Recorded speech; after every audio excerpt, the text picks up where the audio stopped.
आज श्रीमद् भागवत कथाओं में भारी भीड़ देखने को मिलती है,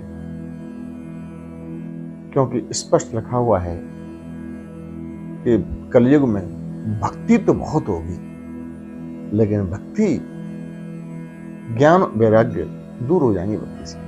तो भक्ति तो बहुत है, ज्ञान वैराग्य नहीं है। इसलिए हर श्रीमद् भागवत कथाओं में बहुत सारी भीड़ देखने को मिलती है।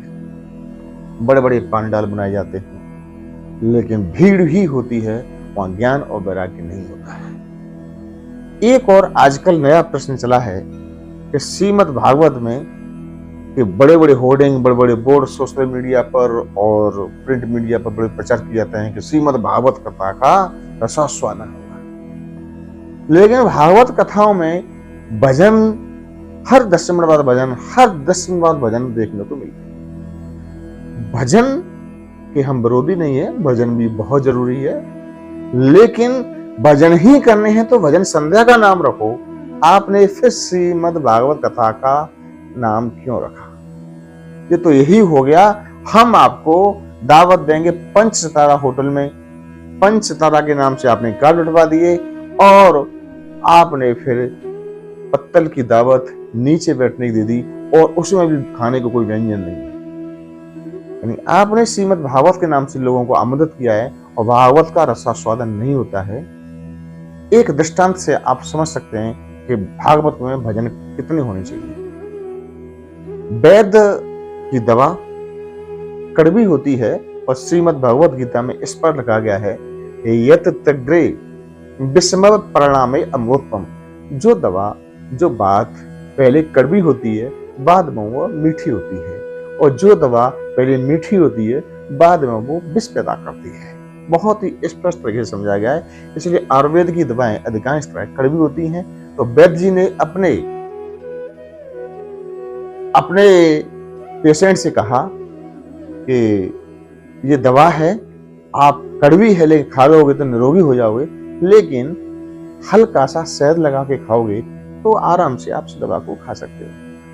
तो मरीज ने वो दवा हल्के से शहद के साथ वैद्य जी ने बताई थी, और शहद में स्वाद अधिक है, तो शहद की मात्रा धीरे धीरे बढ़ती गई और दवा निष्प्रभावी हो गई। शहद अधिक और दवा बहुत कम। ऐसे ही भागवत में होता है। भागवत है ही नहीं, कहानियां किससे भजन, 10-10 मिनट में भजन, और वहां शहद ही शहद हो गया और ज्यादा मीठा मित्रों मधुमेह पैदा करता है। श्रद्धालुओं, मधुमेह पैदा करता है। इस तरह से श्रीमद् भागवत कथाओं में लोप होता जा रहा है श्रीमद् भागवत, क्योंकि भागवत जहां होती है उसका बड़ा महत्व है। जो श्रीमद् भागवत कथा में स्पष्ट लिखा हुआ है, क्या लिखा हुआ है? श्लोकार्थम श्लोक पादम वा भवेत भवोद्यम पठेत सूर्याद यस्त गोस्य परम लवेत।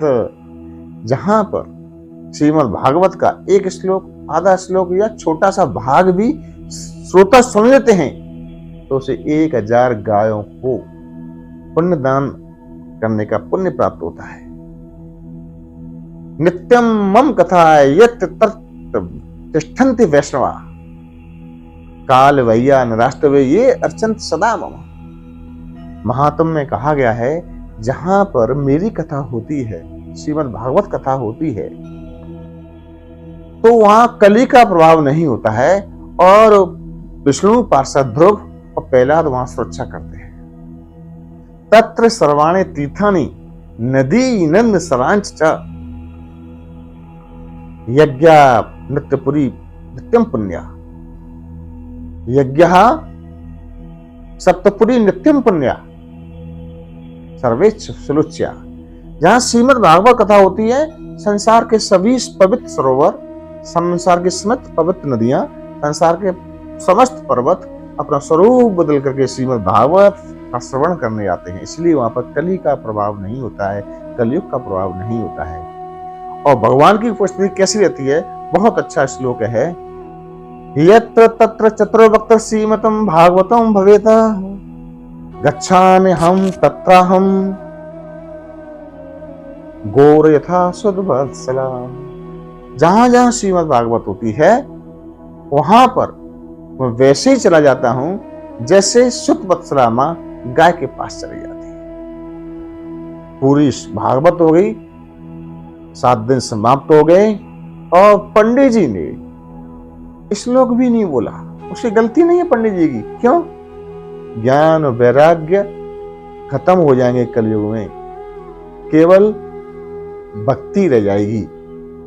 और ज्ञान वैराग्य के बिना भक्ति का, भक्तों का भावना का दोहन होता है। तो बहुत ही महत्वपूर्ण चीज यह है। फिर श्रद्धालुओं ने पूछा, पंडित जी आपके 7 दिन का प्रवचन हो गया, हमने श्लोक सुना ही नहीं। और पंडित जी कहते हैं श्लोक तो श्लोक में होते हैं, श्लोक में होते नहीं। प्रेम से बोलेंगे जय श्री राधे।